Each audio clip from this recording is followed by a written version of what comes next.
PF એટલે provident fund. કર્મચારીઓ માટે આમ જોઈએ તો રિટાયરમેન્ટ બચત યોજના છે જે ભવિષ્યમાં ખૂબ જ કામ આવે છે. એટલે કે ચાલુ નોકરી પર સેલરીમાં જેટલા ટકા રકમ કટ થાય છે એ રકમ જે તે કર્મચારીના પીએફ એકાઉન્ટમાં જમા થાય છે અને રિટાયરમેન્ટ સમયે એક મોટી રકમ મળી શકે.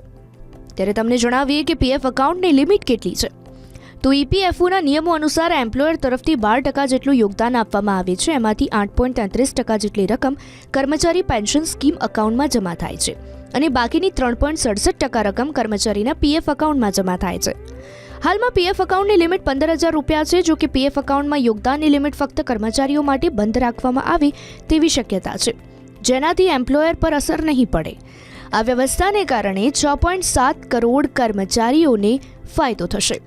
સરકાર આ બદલાવ અંગે વિચારણા કરી રહી છે, કારણ કે તે ઈચ્છે છે કે કર્મચારી પોતાની કમાણીનો મોટો ભાગ પીએફ એકાઉન્ટમાં જમા કરે, જેનાથી વધુ બચત થશે. કેન્દ્ર સરકાર ટૂંક સમયમાં જ એમ્પ્લોઈઝ પ્રોવિડન્ટ ફંડ સ્કીમ હેઠળ વેતનની મર્યાદા હાલમાં 15,000 રૂપિયાથી વધારીને 21,000 રૂપિયા કરી શકે છે.